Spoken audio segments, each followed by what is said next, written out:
¿Se ve? Yo creo que sí. Perfecto. O sea, Sí, perfecto. bueno, voy a contarles un poco cómo fue el proceso de construcción, de cómo fue la concepción de este consenso y cómo se llevó a cabo el proceso de desarrollo y de construcción de este documento. En primer lugar, quisiera presentar al grupo de trabajo. En este caso, yo, Iván Rodríguez Núñez, junto con Rodrigo Torres Castro, fuimos los coordinadores de este documento, de la construcción de este documento. Junto a nosotros trabajó un panel conformado por miembros de la Sociedad Chilena de Kinesiología Respiratoria: Roberto Vera Uribe, Daniela Díaz Hinojosa, Roberto Acosta Higuero, Gonzalo Monge Martínez, Andrea Méndez Galvez, Luis Vasconcelos Castillos, Marisol Barros Poblete, Francisca Silva González, Víctor Reyes Miranda, Sergio Fernández Sandoval e Iván Muñoz Salas. Eh, Nosotros hicimos una convocatoria a todos los socios activos de la sociedad y obviamente quienes manifestaron interés en participar en la construcción de este documento fueron las personas que yo acabo de nombrar y con quienes conformamos el equipo inicial que dio origen a la estructura del consenso. Además, ampliamos la convocatoria a miembros de otras sociedades de temática atingente al tema de la rehabilitación respiratoria en el contexto del COVID, a la Sociedad Chilena de Neurokinesiología. En este caso nos colaboró el colega Gonzalo Rivera Lillo. También algunos estamentos que tienen especial expertise en ciertas áreas que han sido de alta relevancia para esta situación en la que nos encontramos de pandemia, que es el área de la telemedicina, y en este caso convocamos a Felipe Pará Hernández de la Unidad de Telemedicina de la Universidad de Concepción, también a la División Kinesiología de la Sociedad Chilena de Kinesiología Intensiva, a través de Paola Figueroa González y de Rodrigo Adán Bejeria, también participaron con nosotros en la construcción del documento. ¿Cómo fue la estructura de el diseño de este documento? Esto partió entre el 17 y el 19 de abril. Hicimos una convocatoria a todos los miembros de la sociedad y también a las instituciones colaboradoras. Y el día 28 de abril hicimos una primera reunión donde comenzó formalmente el trabajo, se definió el contenido, se definieron las temáticas, se establecieron las secciones y las subsecciones. Eh, y desde ahí comenzó el trabajo, hicimos unas normas de redacción del consenso para cada tema. Se hizo primero una encuesta de preferencias para cada uno de los autores del consenso respecto a cuál sería el tema que de su mejor expertise y que más les gustaría escribir.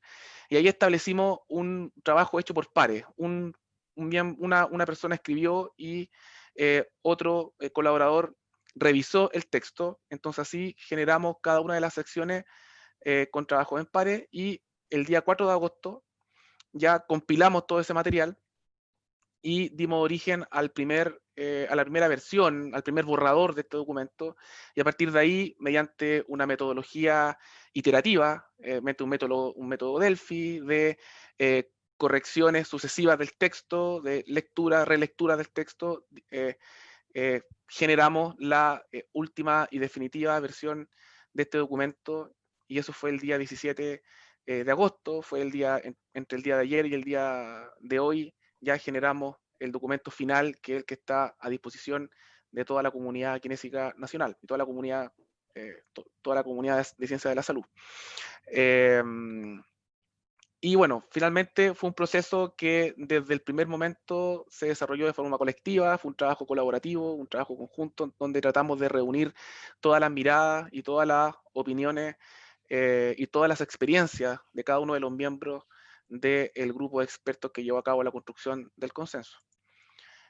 Solo para ilustrar la estructura general del consenso, el consenso en general tiene eh, 4 a 5, tienes 5 partes. Una primera parte que no la coloqué acá en el esquema, pero es una primera parte en donde se habla sobre algunas bases fisiológicas. Establecemos un marco fisiopatológico que subyace a la disfunción respiratoria en el contexto del COVID. Luego hay una sección de pruebas de laboratorio, en este caso espirometría, difusión de monóxido de carbono, flujometría y evaluación de la tos, así como algunas pruebas de fuerza y resistencia muscular respiratoria. Establecemos también algunas recomendaciones para la ejecución de pruebas de campo. También se detallan algunos procedimientos de evaluación que tienen que ver con la aplicación de ciertas escalas unidimensionales o multidimensionales, donde destaca la escala de estado funcional post-COVID-19, que la incorporamos también en su versión traducida al español, que ha sido recientemente liberada para su utilización. Y también, finalmente, los procedimientos de evaluación, tanto en el escenario hospitalario, domiciliario, y también algunas consideraciones para la telerehabilitación respiratoria.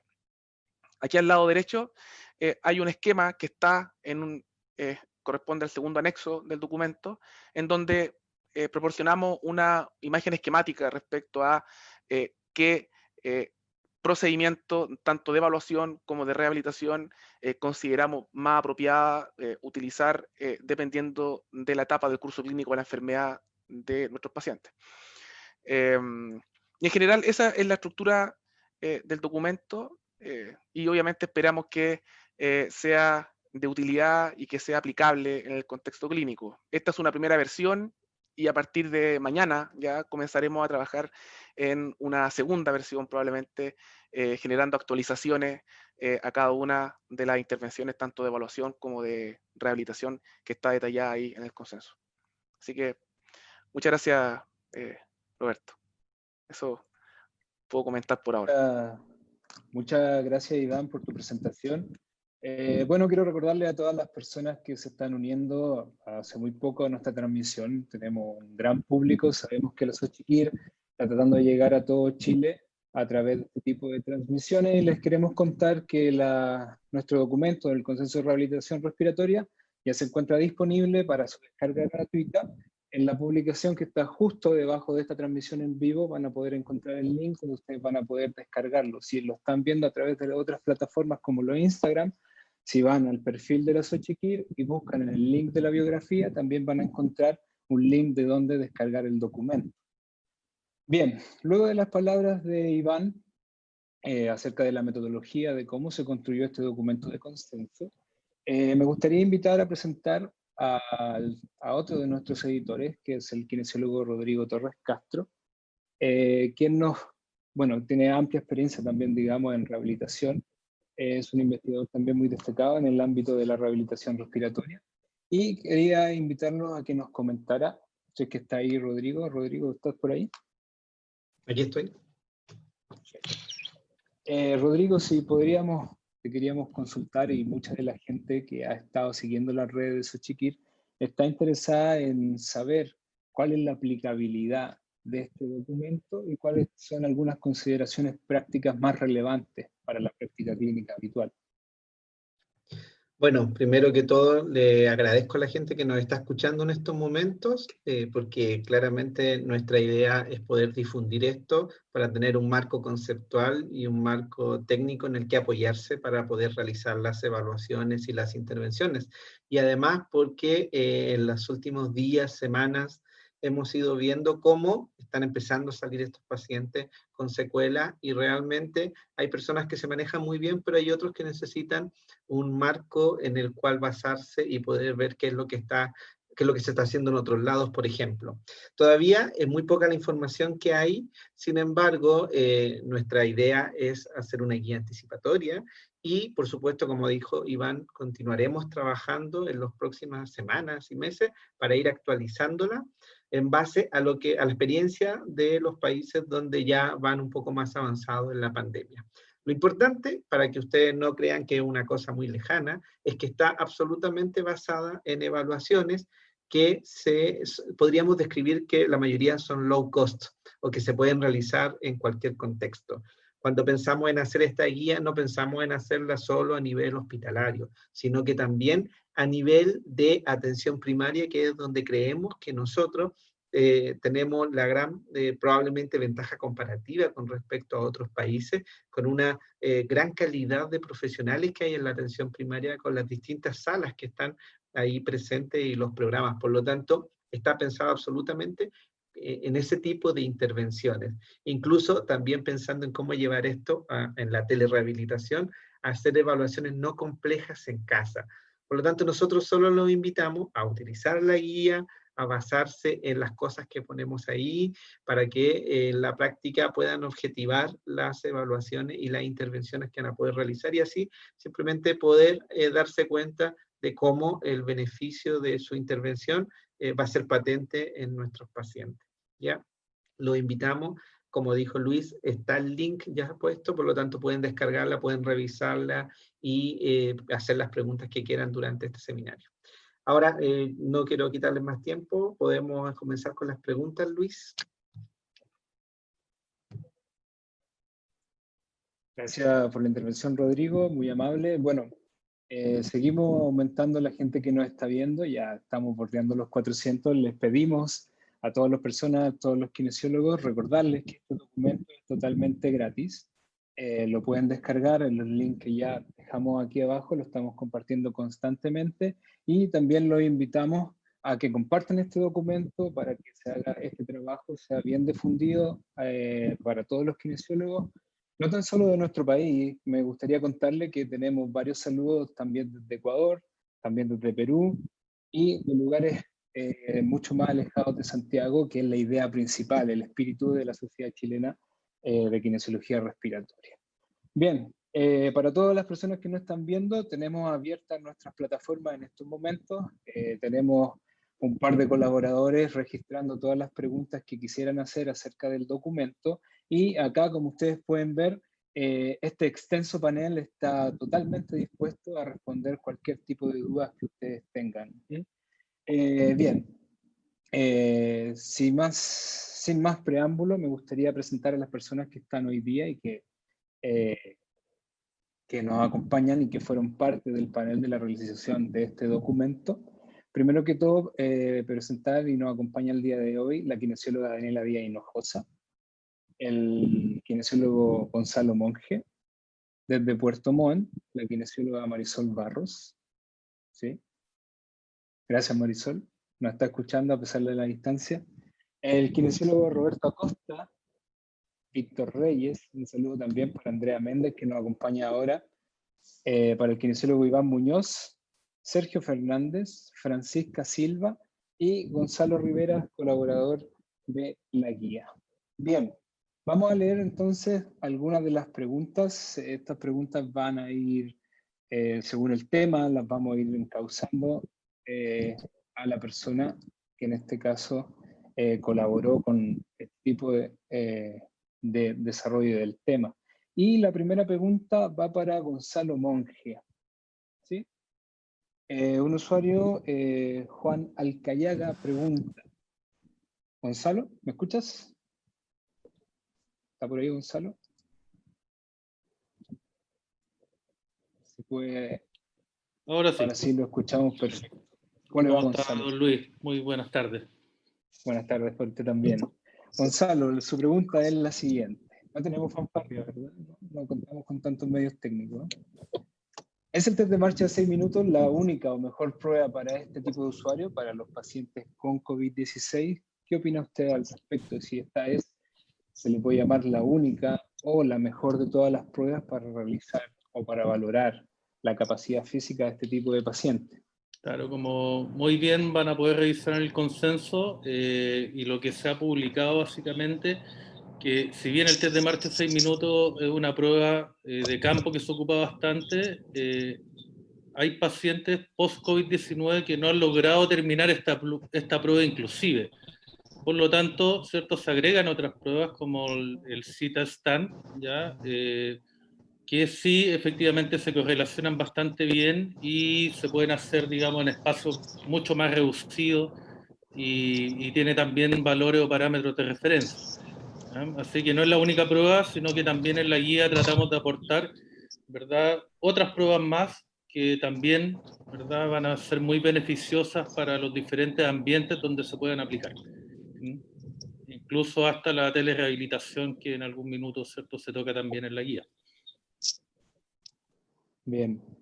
Daniela, tú que trabajas en rehabilitación respiratoria, ¿qué opinas de esto? ¿Es también el test de marcha una de las mejores herramientas que podemos tener a mano para valorar este tipo de pacientes? Si bien sabemos que se ocupa en muchos pacientes con enfermedades respiratorias crónicas, en este grupo particular, que es bastante novedoso, ¿Qué opina al respecto? ¿Si es la mejor o tenemos otra opción?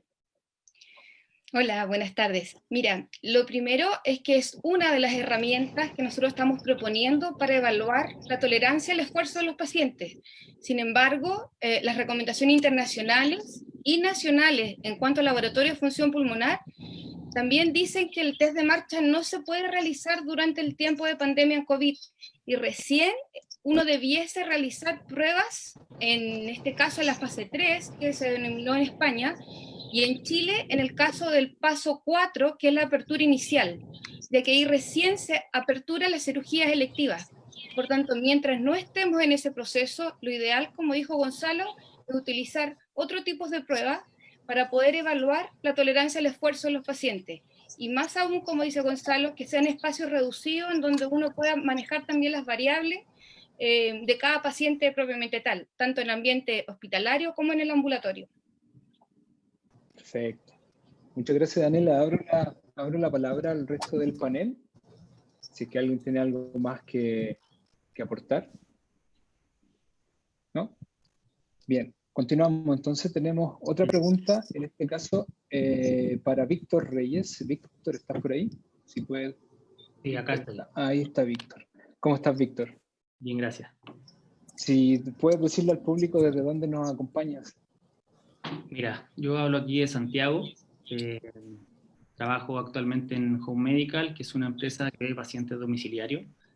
Y también en GEL, haciendo traslado de paciente crítico. Así que agradezco esta instancia. Yo creo que a los colegas les doy las buenas tardes también a los que nos están viendo y escuchando, porque creo que esta instancia es rica para nutrirnos también y compartir el conocimiento. Bueno, darte las gracias a ti por colaborar en el desarrollo de esta guía. Sabemos que fue un trabajo importante para todos los kinesiólogos que están acá. En relación, hay una pregunta en relación a la evaluación de la musculatura respiratoria. ¿A qué tipo de pacientes con COVID-19 podríamos evaluarle la musculatura respiratoria? ¿Se la vamos a evaluar a todos los pacientes o hay un grupo en particular que debiésemos evaluar? Mira, hay un grupo en particular que son aquellos pacientes que son adultos mayores, ¿ya? Que sabemos que esta patología afecta también en gran porcentaje a esta población. Por lo tanto, va a ser un grupo objetivo a evaluar, ¿ya? Porque su musculatura cambia a medida que pasa el tiempo. Aquel paciente que presenta alguna comorbilidad también es fundamental evaluar. Y importante evaluar a aquel paciente que está o estuvo conectado al ventilador mecánico. ¿Ya? Porque la conexión al ventilador mecánico viene asociada a una serie de factores que provocan debilidad muscular. Por lo tanto, aquellos pacientes se torna fundamental la evaluación desde ya muy temprano en la UCI. Así que incluso aquellos pacientes que han estado largo tiempo hospitalizados, encamados, digamos, también van a presentar alguna debilidad muscular que es necesario evaluar. Perfecto.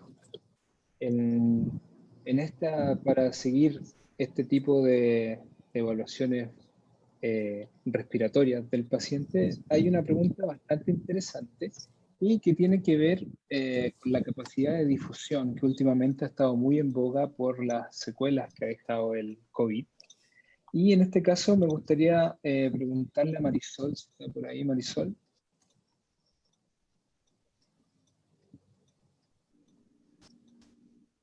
¿Sí? ¿No está? ¿No? Ahí sí. Ahí te escucho, Luis. Parece que hay unos segundos de desfase. ¿Sí? Marisol está un poco más lejos, quizás por eso nos acompaña desde Puerto Montt. No estoy tan lejos. Bueno, no está tan lejos en realidad. ¿Sí? Tú estás más lejos. Marisol, hay una pregunta en relación a la capacidad de difusión. ¿Qué relación existe entre esta disnea persistente que muchos de los pacientes post-COVID relatan con las alteraciones en la capacidad de difusión? Bueno, Luis, gracias por la pregunta, no sé qué le habrá hecho, pero como habíamos conversado a lo largo del desarrollo de este consenso, y Dani, yo creo que puede estar de acuerdo la Dani conmigo, La disnea se produce en este caso debido a las alteraciones que puedan haber a nivel de la difusión alveolo de los gases, a nivel de la membrana alveolo capilar. Y sin duda la difusión del monóxido de carbono, los exámenes que mejor va a ejemplificar esto, debido a que finalmente es a través de este examen en el cual se va a objetivar con qué tanta facilidad o dificultad, como es en el caso de los pacientes con COVID o post-COVID, va a difundir los diferentes gases, tanto CO2 como oxígeno. Y obviamente estas alteraciones de la difusión que pueden haber por alteraciones de la membrana van a verse exacerbadas en procesos donde pueden haber actividad física o ejercicio, producto que el glóbulo rojo tiene menos tiempo para poder saturarse de hemoglobina, o sea, de oxígeno, o liberarse del CO2. Y finalmente por eso los pacientes están presentando este tipo de trastornos. De hecho, como se menciona en el consenso, más de la mitad de los pacientes post-COVID tienen alguna alteración después de 6 semanas de dados de alta en la evaluación del ECO. No sé si con eso les queda claro y respondo la pregunta. Sí, bastante bien. Gracias, Marisol. Y me gustaría preguntarle a Rodrigo si esta alteración en la capacidad de difusión, ¿qué tanta prevalencia podemos encontrar en los pacientes afectados de COVID? Porque si bien muchos de nosotros como kinesiólogos es una creencia bastante popular o se ha arraigado, que la enfermedad por el coronavirus está dejando graves secuelas. Nos gustaría saber qué tanto es así y cómo se relacionan estas secuelas con esta capacidad de difusión que se ve bastante alterada. Bueno, gracias por la pregunta, Luis, y primero que todo coincido plenamente con Marisol. Yo creo que tenemos que darle más importancia a la difusión. Lo que yo he ido viendo es que muchos nos preocupamos de la espirometría, y que la espirometría es una súper buena herramienta. Sin embargo, yo siempre digo que con un 40-50% menos de volúmenes, igual tú puedes tener una vida más o menos funcional, pero con un 40-50% menos de difusión sí que estás en problemas. Por lo tanto, pienso que debemos darle un poco más de énfasis a la difusión. Los primeros reportes eran absolutamente catastróficos, ¿ya? Y todos pensábamos que todo el mundo iba a quedar con fibrosis o con enfermedades intersticiales, y claro, los primeros reportes muestran 45, 50%, incluso un poco más de alteración de la difusión. Sin embargo, ahora que han pasado los meses, han empezado a aparecer alteraciones, prevalencias más pequeñas, o un poco más menores, ya generalmente cercana al 25-30%. Por lo tanto, hay un porcentaje de esa alteración en la difusión en el comienzo que está muy asociado al proceso agudo de la enfermedad. Por lo tanto, es algo importante porque igual un 25% de las personas que estuvieron en cuidados críticos es bastante gente. Sin embargo, no es tan desastroso como se apreciaba en un comienzo, así como tampoco es tan desastrosa la mortalidad que se ha ido disminuyendo, y bueno, también estamos conociendo mejor la enfermedad, ¿ya? En general, yo diría que cercano a un 40% es lo que hemos visto de prevalencia global de alteración de la difusión, y de volúmenes muy poco, incluso obstrucción cercana a un 5%, que es lo común de gente con asma, con EPOC, con bronquiectasis, que se enferma como cualquier otra persona. Bien, muchas gracias, Rodrigo. Bueno, este documento se pensó también para que estuviese utilizado por los colegas en un estamento que va a ser clave, que es la APS, ¿sí? Que es la atención primaria en salud, que es donde probablemente vamos a encontrar muchos colegas atendiendo a estos pacientes post este COVID-19. En ese contexto, el kinesiólogo Álvaro Esoin, que se preocupa bastante por el contexto de la APS y la rehabilitación, nos pregunta cómo está incorporado el contexto de la APS en este documento, si como panel y expertos hemos incorporado y cómo hemos incorporado toda la aplicabilidad que necesita la APS. Iván, si nos puede... Sí, bueno, muchas gracias por la pregunta.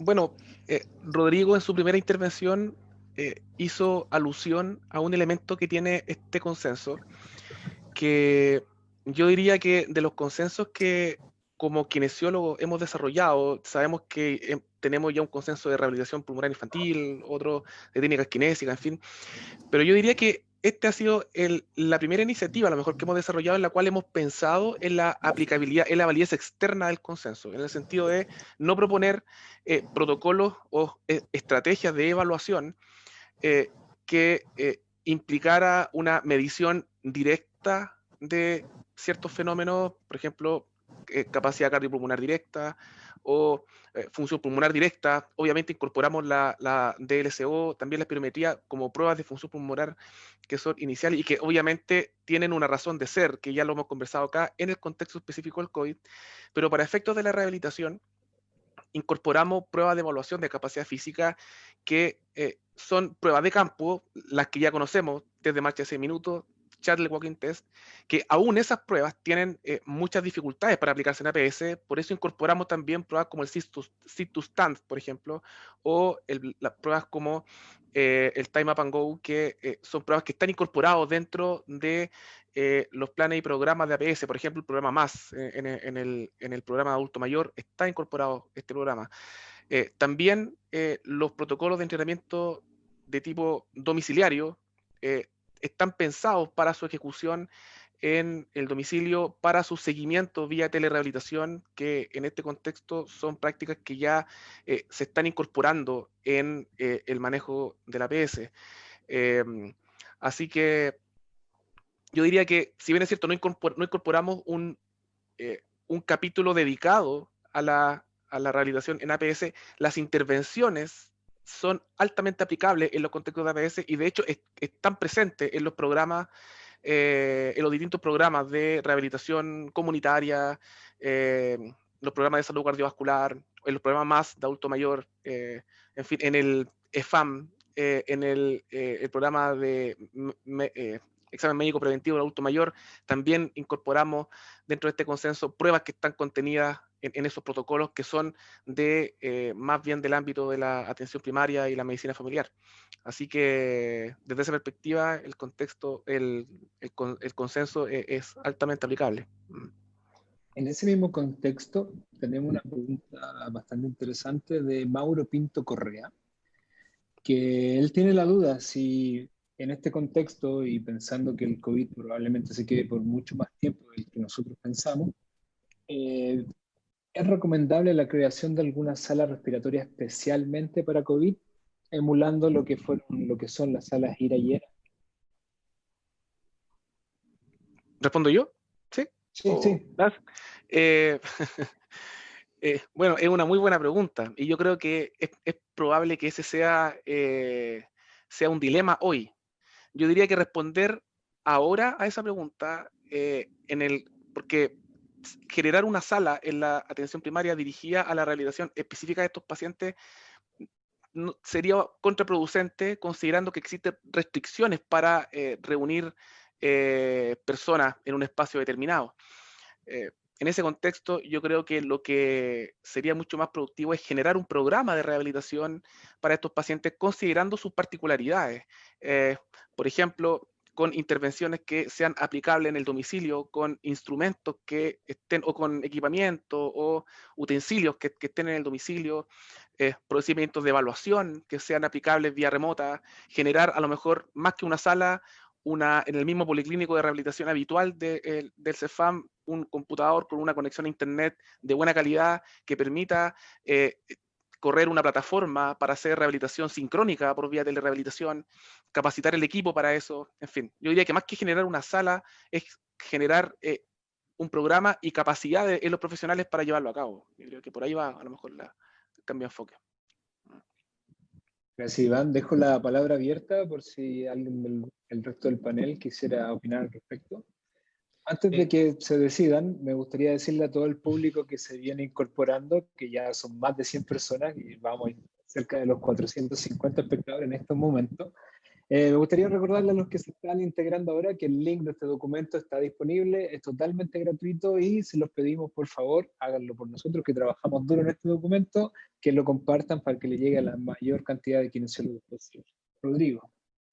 Sí, yo coincido con Iván, encuentro que no tiene mucho sentido crear una sala, eh, sobre todo considerando que tenemos esta tecnología que tenemos que usar, que nos llegó muy brusco, como la telerehabilitación, y además porque actualmente hay salas que pueden absorber este tipo de pacientes. Lo que nosotros estamos haciendo acá es fundamentalmente más bien determinar bloques horarios distintos, y no sé, puedes tener de 3 a 5 pacientes, por ejemplo, y el resto del día pacientes respiratorios como en una sala ERA o en algún otro programa de RBC, por ejemplo, puedes asignar ciertos bloques particulares. Y si no, lo que dice Iván, absolutamente que es la única forma en que tenemos de absorber toda esta demanda con programas de telerehabilitación, en que podemos, ¿cierto? Considerando que son y que van a ser probablemente miles de pacientes, la telerehabilitación es por donde más se proyecta que deberíamos tomar a estos pacientes. En esta misma temática, ya que entramos en la telerehabilitación, me gustaría hacerle una pregunta a Roberto Vera. Roberto, esta es una pregunta de Jorge Muñoz. Pregunta, en estos tiempos de plataformas digitales, si es que las Xochitl, nosotros como sociedad escogimos o recomendamos alguna plataforma de videoconferencia para realizar seguimientos remotos en este grupo de pacientes. ¿Cuál es la que recomendarías tú en este caso? Una plataforma para hacer seguimiento remoto a los pacientes. Bueno, en general hay varias plataformas, la misma que estamos usando nosotros, que es Zoom. También podrían usar Meet, que es gratuito, han resultado ser bastante estables, pero yo creo que va a depender mucho de la conexión que tenga el paciente, bueno, y de que tenga el profesional. Permite la interacción y permite la descarga de la interacción y la entrega de información directa. No sé si alguien del panel tiene alguna otra recomendación. ¿Rodrigo? ¿O Iván? No, yo pienso que en realidad lo que sea más factible en utilizar en el paciente, sobre todo que debemos considerar la usabilidad de las plataformas y de las estrategias que vamos a utilizar. Por lo tanto, aquí yo he visto unos programas que hay un programa muy interesante que utiliza como 4 plataformas distintas dependiendo del paciente. Entonces aquí uno tiene que adaptarse a las necesidades del paciente y verlo caso a caso. Así que no diría ninguna marca ni modelo en particular. O sea, mira, nosotros ahora en el programa de ventilación domiciliaria, que lo que estamos haciendo mucho es videollamadas por WhatsApp. Y eso es algo que la gente lo tiene todo ya incorporado. Entonces, eso ha sido una herramienta muy útil. Sí, a mí me gustaría el Colegio Kinesiólogo, recuerden que acaba de liberar una guía de rehabilitación a distancia. Es una guía bastante completa y los invito a consultarla también porque en esa guía se muestran los pros y los contras de las distintas plataformas que uno puede usar para la telerehabilitación. Perfecto, gracias Gonzalo. No te habíamos saludado hoy día, Gonzalo Rivera Lillo. Se nos fue otra vez, es una aparición fantasma, pero bueno, va a aparecer de nuevo. Sabemos que la calidad de vida es uno de los outcomes más importantes y que también los kinesiólogos lo medimos bastante y es una duda recurrente, ha aparecido más de 5 veces. Si es que existe un cuestionario de calidad de vida especial en COVID, y esta pregunta va para Roberto Acosta. Si es que tú conoces, sabes si es que existe algún cuestionario de calidad de vida orientado principalmente a pacientes con COVID-19. Sí, gracias Luis por la pregunta. ¿Y quién la hizo? La hizo, te digo de inmediato, @Sepúlveda Orellana. @Sepúlveda Orellana, gracias por la pregunta. Sí. Es una buena pregunta.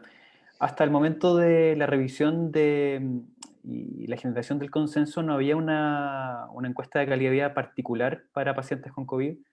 Sin duda esto va en avance, día a día va evolucionando y se van generando nuevas herramientas, pero lo que sí encontramos fueron herramientas ya utilizadas como la EQ5D y la FC36 en estudios chinos, en particular esas dos que habían sido evaluadas en poblaciones con como una buena forma de evaluar calidad de vida.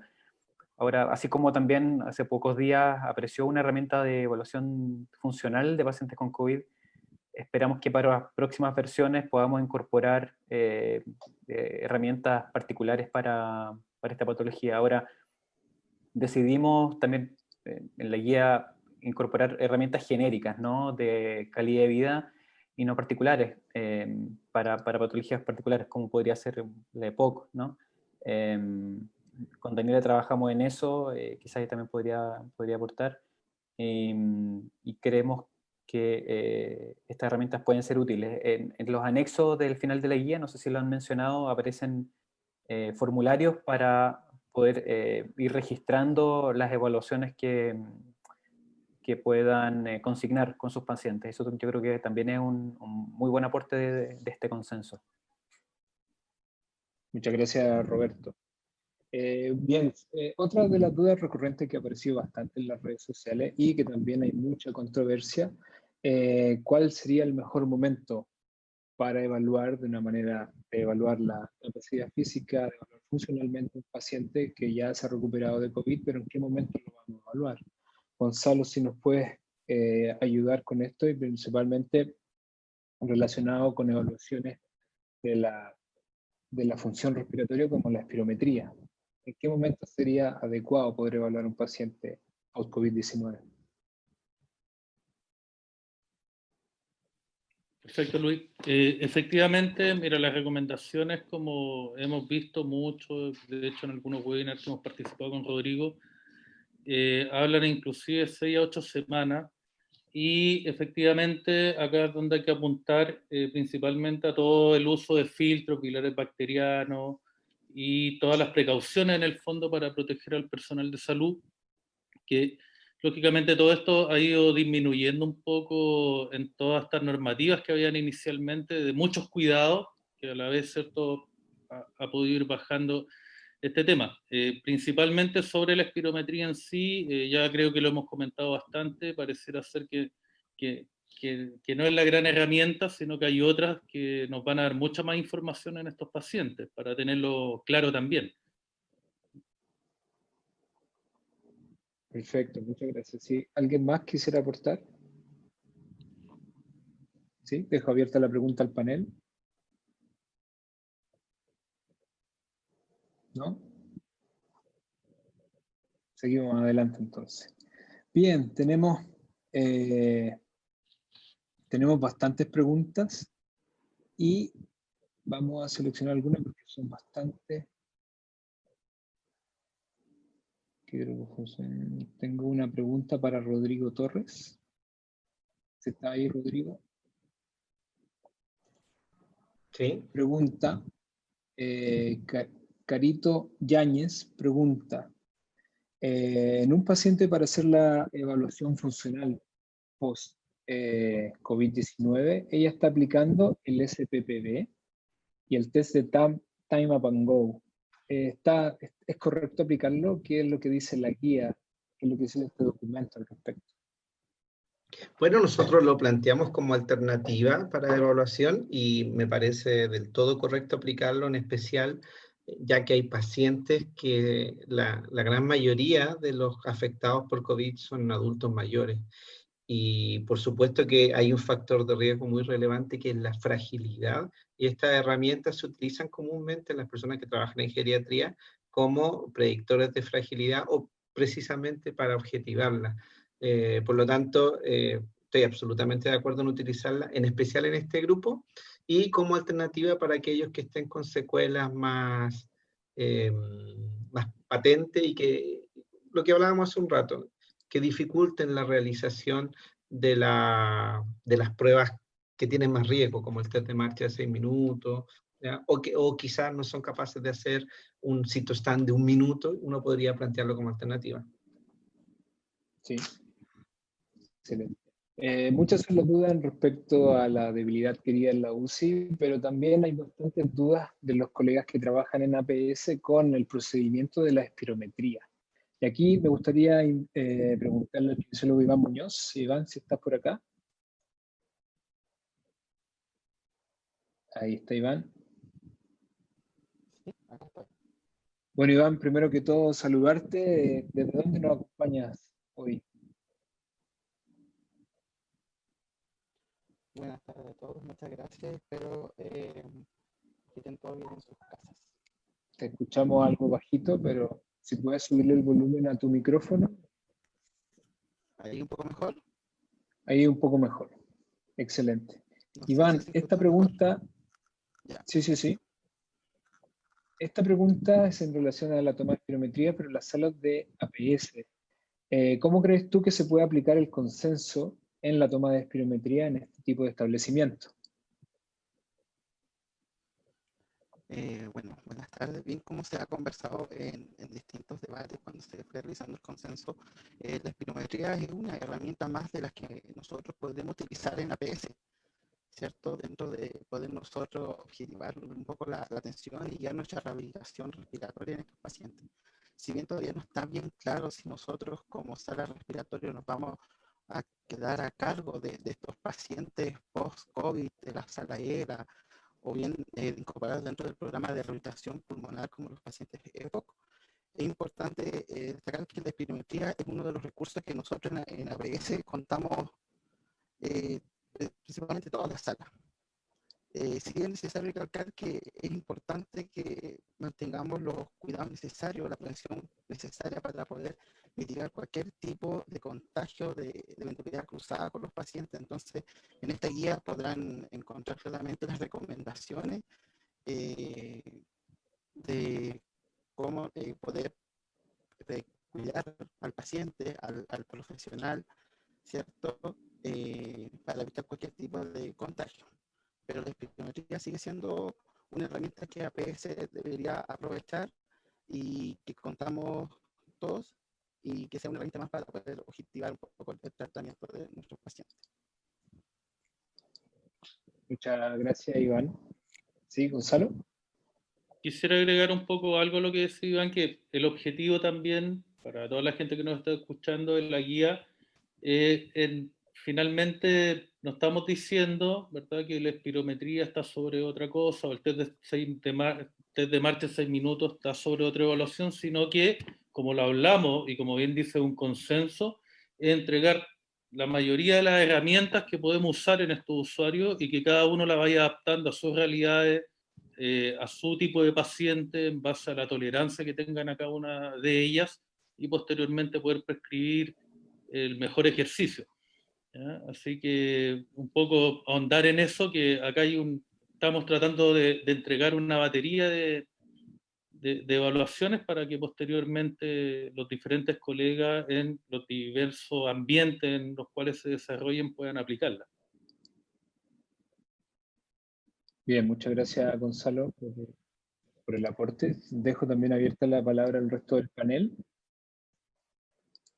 No, de lo contrario, Roberto. Marisol. ¿Sí? Sí, que bueno, agregando lo que ya dijo Iván y Gonzalo, tal vez la pregunta también iba enfocada a las consideraciones prácticas, y en ese sentido, en el consenso en particular, en los anexos van a encontrar una serie de aplicaciones, o sea, consideraciones prácticas, por ejemplo, la cantidad de tiempo que hay que asignarle a cada paciente para poder tomar la espirometría, las consideraciones de limpieza que hay que tener, que ahí Dani Díaz aportó harto desde su experiencia en la clínica UPA, la limpieza que hay que tener con los equipos, qué filtros se deben usar, por ejemplo, si es que la sala donde se realiza la espirometría se realizan otro tipo de actividades o solamente para realizar la espirometría, cómo es la ventilación. Entonces, ese tipo de recomendaciones prácticas la van a encontrar en la parte de anexos que mencionó Iván al principio de esta reunión, y ahí tal vez puedan sacar las dudas más bien prácticas de cómo implementar la toma de espirometría en el contexto de la atención primaria. Eso. Bien, gracias, Marisol. Bueno, ya que mencionaste a la Dani Díaz, ya que está ahí, le vamos a hacer una pregunta ahora del público. Muchos han llegado a la pregunta, es una pregunta que se hace bastante recurrente, más allá de la evaluación. Vamos a hablar un poquito de tratamiento. Pensando en el tratamiento de estos pacientes, en la rehabilitación misma, ¿qué es lo que necesitamos para realizar rehabilitación respiratoria en relación a insumos y equipamiento? Las realidades en Chile son bastante distintas dependiendo del contexto, de los pacientes, de las edades. Por tanto, definir un insumo mínimo para poder realizar rehabilitación acortaría la posibilidad que personas tuviesen el acceso a esta. Por tanto, en lo ideal se podría contar con bicicletas y caminadoras para poder definir estrictamente cuál es la carga de entrenamiento para cada paciente. Sin embargo, eso no define la forma de entrenar que va a tener cada paciente, ya que si nosotros tenemos de base la posibilidad de definir la prescripción del ejercicio en función de una evaluación objetiva, como lo que estamos proponiendo, como el CITO-STAN, ya podríamos determinar carga de ejercicio en función de una evaluación incremental. Por tanto, cualquier prueba que podamos tomar, que sea objetiva, bien medida, y que nos sirva como un test alcanzando el máximo rendimiento de un paciente, podemos tomarlo para entrenarlo. Entonces, nosotros claramente propusimos el ideal, como las bicicletas, el treadmill, como instrumentos de un gimnasio. Sin embargo, el entrenamiento debe incluir ejercicios funcionales, y eso a través de la telemedicina o en domicilio. Se podría ocupar caminatas estáticas, caminatas en plano o en escalera, y ocupar diferentes como instrumentos habituales que tengan los pacientes para poder entrenar. No tanto del instrumento o el insumo, sino cómo yo prescribo el ejercicio. Entonces, yo quiero, y tratamos con el equipo de no descartar la posibilidad de que si en la sala ERA, o en una sala RBC, o en telemedicina, el paciente no cuenta con una bicicleta, no se puede rehabilitar. Uno puede rehabilitar, por ejemplo, con el test CITO-STAN, en donde yo calculo la resistencia máxima y después le doy al mismo paciente entrenamiento en función de eso, cuántas veces pararse y sentarse y repetirlo durante día por medio, 3 veces a la semana, dependiendo de cada paciente. Por tanto, definir un insumo mínimo, yo creo que basta y sobra con que somos kinesiólogos y que podemos prescribir ejercicio en función de una evaluación objetiva. Bien, es una de las ideas bastante fuertes de este documento, ¿cierto? Entregar herramientas bastante actualizadas para que muchos de los kinesiólogos las puedan utilizar en sus lugares de trabajo. Dejo abierta la palabra, la misma pregunta para el resto del panel, si es que alguien quiere agregar algo. Quizás complementar a Daniela, por otro chat me están preguntando por el cicloergómetro, ¿no? Yo, aquí. Sí, Fran, le damos la palabra a Roberto y seguimos contigo. Sí, Fran. dale. Vale, sí. Como está diciendo por otro chat, me están preguntando la posibilidad de un cicloergómetro. Sí, probablemente una prueba súper importante para medir el consumo de oxígeno, pero no es una herramienta que esté difundida en gran parte de los servicios del país, ¿no? Probablemente, si bien el desarrollo y la implementación dentro de los hospitales ha sido importante estos últimos años, no lo vamos a encontrar en el CEFAM de Puerto Natales, probablemente, ¿sí? Entonces, la intención de este consenso fue entregar herramientas prácticas, accesibles, y como muy bien decía la Dani, primero somos kinesiólogos y tenemos que ocupar las herramientas más sencillas que estén en nuestra mano en favor de la rehabilitación, evaluación y seguimiento de nuestros pacientes. Gracias, Roberto. Le damos la palabra a Francisca Silva. Espérame, ahí sí. Ahora sí. Solamente Bienvenida, quería, ahora sí, gracias. Solo quería acotar a lo que dice la Dani, a lo que dice también Roberto, que también otro tema que es súper importante que no se nos puede olvidar, el tema de la percepción de esfuerzo del paciente, que de repente también la prescripción puede ser en base a netamente su esfuerzo físico, que de repente se nos puede pasar de lado, de repente nos enfocamos mucho en cuánto caminó, o en cuántos minutos hizo los tests, etcétera. Aparte que, como yo también estoy trabajando también como con el paciente muy agudo, que también fue algo que conversamos harto durante el consenso, yo creo que tenemos dos tipos de paciente, por así, si tuviéramos que dividirlo. Tenemos el paciente que se hospitaliza y que cae en intubación prolongada y que lleva toda la consecuencia de lo que trae eso, paciente traqueostomizado, paciente Nosotros en el lugar donde yo trabajo tenemos pacientes de 60 a 70 días hospitalizados, pero también tenemos el paciente que ingresa, está 10, 15 días y que termina con una disnea súper importante y también con dependencia del oxígeno. Entonces, sobre todo en esos pacientes que están como con disnea como síntoma principal, también es súper importante no olvidarse de la percepción de esfuerzo de ellos, con el BORG modificado, que me ha pasado pacientes que ya me están empezando a llegar a la parte ambulatoria, que al final uno se da cuenta que la mejor manera de prescribirlo quizá en ellos de etapas iniciales es ocupando la percepción de esfuerzo. Excelente, Fran, muchas gracias. Tenemos, bueno, este material también está disponible en el documento.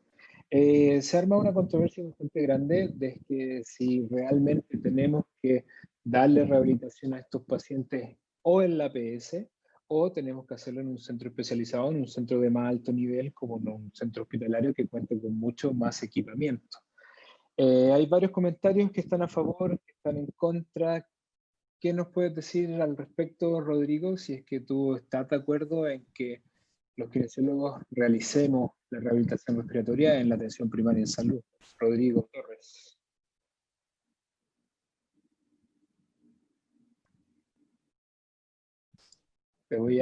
¿Estás en silencio todavía? Ahora ¿Ahí sí? No, que estaba justo leyendo algunas personas en el foro que parece que no les gustó que dijéramos APS. Bueno, es una opinión valorable. Sin embargo, me gustaría que reflexionaran sobre algunas cosas. Primero, yo creo que Chile tiene una ventaja comparativa con respecto a cualquier otro país, incluso países desarrollados. Yo actualmente vivo en España y aquí la APS se va a hacer cargo de estos pacientes y la APS no tiene nada armado para poder recibirlo en este momento. Recién se están entrenando para poder hacer seguimiento, ¿ya? Si el argumento es que se va a colapsar o que no hay capacidad técnica de la APS, la capacidad técnica del nivel secundario, que son menos lugares, seguro va a ser menor. Si es por complejidad, bueno, la APS tiene pacientes con EPOC. Los pacientes con EPOC tienen 60-70% de cardiopatía asociada. Estos pacientes tienen alteraciones cardiológicas, sin duda, pero no son tantas como los pacientes con EPOC que tienen múltiples comorbilidades, ¿ya? Además tenemos un grupo de profesionales en la APS de kinesiólogos súper entrenados, ¿ya? Yo ya sé de lugares donde se está haciendo rehabilitación y realmente, ¿cuál es el porcentaje de sujetos que se va a complejizar su atención? Seguro va a ser muy poca, y eso sí, está bien, que se vayan, ni siquiera a nivel secundario, estoy de acuerdo en que se vayan a nivel terciario, con policlínicos de atención de hipertensión pulmonar para aquellos que tienen eventos vasculares, y con policlínicos de enfermedades intersticiales para los que hacen enfermedades intersticiales. Pero el NIH, o sea, el sistema de los ingleses, por ejemplo, también está basado en la APS, y los tipos evalúan a los pacientes a los 3 meses después del alta, y el que está con complejidad mayor se va a atención terciaria y todos los demás en la atención primaria. Ustedes podrían decir, bueno, el Reino Unido que tiene mucho dinero, Polonia, un país súper pobre en Europa, hace lo mismo y no tiene recursos, igual van a la atención primaria.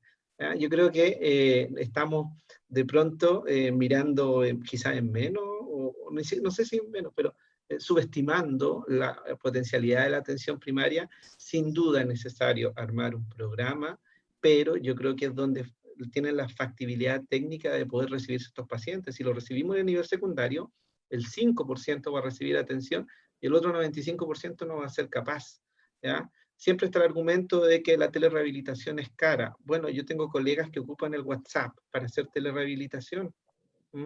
Entonces, yo creo que si nosotros mismos nos ponemos trabas, claramente no lo vamos a poder hacer. Pero la APS chilena ha demostrado a través del programa IRA y del programa ERA y de todos los subsiguientes programas la capacidad técnica que tiene de resolver esto, y este es un desafío más, ¿ya? Así que espero que mirar el vaso más bien medio lleno que medio vacío, y yo estoy absolutamente convencido que el mejor lugar donde están estos pacientes es la APS, y aquellos complejos en la atención terciaria, ni siquiera secundaria. Y eso que yo hago rehabilitación a nivel hospitalario con pacientes que tienen una complejidad mayor, que son los que tienen hipertensión pulmonar, que eso sí necesitan rehabilitación avanzada, pero El resto, todos pueden hacer incluso en la comunidad. Bien, gracias Rodrigo. Dejo la palabra abierta por si tenemos alguna otra opinión del panel. Bien. Bueno, Luis, yo quisiera solo... con respecto a la misma pregunta. No, para avanzar sí, continuamos entonces, más adelante un poco, está la línea adelantada. Bien, me gustaría primero que todo agradecerle a todos los participantes de hoy en este lanzamiento, agradecer a todas las personas que han participado a través del foro, a través de las redes sociales, que han dejado sus preguntas. Obviamente por tiempo no hemos podido leerlas todas en vivo, pero sí créanme que las vamos a tomar en consideración, sobre todo si vamos a tener nuevas actualizaciones del documento. Agradecer a muchos de los que han estado participando, a Cristian Chávez, Mitzi Garrido, Andrés Aguirre, Marcelo Del Bosco, Claudia Gárate, Yaren Farías, etcétera, etcétera. Muchas personas que están conectadas en estos momentos y que les interesa el lanzamiento de este documento, que es de bastante relevancia para los kinesiólogos del país. Como ya estamos terminando, me gustaría dejar unas últimas palabras a cargo del kinesiólogo Iván Rodríguez, que es el director científico de la Xochikir y que es uno de los editores de este documento. Iván, por favor, unas palabras al cierre. Muchas gracias, Luis. Yo solamente quisiera decir 3 cosas muy puntuales como para a lo mejor hacer un cierre general respecto al documento. Primero, un poco referirme al espíritu de la guía. Yo creo que esta guía tiene un significado concreto, que es el contenido que está en ese documento plasmado que ustedes van a leer, pero por otro lado, también tiene un significado simbólico que es muy importante, y que yo creo que todos los que están conectados ahora, que me imagino que en su gran mayoría somos kinesiólogos, el hecho ya de que estemos conversando de rehabilitación respiratoria en una red social con más de 400 personas conectadas, intercambiando ideas, probablemente intercambiando opiniones, creo yo que eso ya es valioso. Eso ya es valioso sobre todo en un escenario en el cual tenemos hoy una gran cantidad de pacientes y vamos a tener el día de mañana una mayor cantidad de pacientes cuya necesidad primera probablemente va a ser la rehabilitación. Una vez que la pandemia deje de ser una contingencia, probablemente nuestro sistema de salud ya no va a tener la carga asistencial del cuadro agudo, sino que es altamente probable que esos pacientes van a ser subsidiarios de rehabilitación y ahí vamos a tener un gran desafío en ese sentido. Solo hilar la discusión previa y a los colegas de APS, lo perfecto siempre es enemigo de lo posible. Y en ese sentido, esta guía, avanzo al siguiente punto, tiene que ver con los alcances metodológicos de la guía. Esta guía tiene el carácter de un consenso experto, no es una guía de práctica clínica basada en evidencia. Por tanto, el contenido que está expresado en la guía son más bien orientaciones, es un marco conceptual a través del cual cada uno de nosotros como kinesiólogos en los distintos niveles de atención y contexto debemos hacer adaptaciones de acuerdo a el contexto en el cual nosotros nos desarrollamos, en el cual nos desenvolvemos. Por tanto, es una guía primero que es perfectible, por eso es una primera versión. Esperamos hacer un par de versiones más en el futuro, actualizándola y generando nuevos contextos, nuevos elementos en la medida en que surja mejor y evidencia directa, ya ojalá desde los pacientes que han sido tratados. Y solamente para terminar, tiene que ver con algo respecto a la estructura metodológica propia de la guía respecto a cómo leerla. En cada una de las secciones de la guía están contenidas la descripción y la adaptación de ese instrumento, de ese procedimiento, ya sea de evaluación o de rehabilitación, y su integración en el contexto del COVID. En la guía no van a encontrar protocolos específicos de espirometría, protocolos específicos de evaluación de fuerza muscular respiratoria, en fin. Está simplemente explicado cómo, contextualmente hablando, nosotros podríamos integrar ese procedimiento en los distintos escenarios clínicos. En los anexos, ustedes van a encontrar una tabla con todos los protocolos linkeados, donde ustedes pueden acceder y pueden leer y mirar los procedimientos directamente desde los estamentos científicos que han publicado esas directrices. Por tanto, es una guía que también pretende ser pragmática y pretende facilitar y ser una orientación para los colegas que van a realizar rehabilitación. Y solo para terminar, yo creo que es tremendamente importante hoy en día considerar la rehabilitación en estos pacientes no como una novedad, no como una intervención novedosa, sino que más bien como una necesidad en el contexto clínico de nuestros pacientes. Y en el fondo ese es el verdadero significado más bien simbólico que tiene este tipo de trabajo y este tipo de esfuerzos colectivos que dan origen a este material. Gracias, Luis.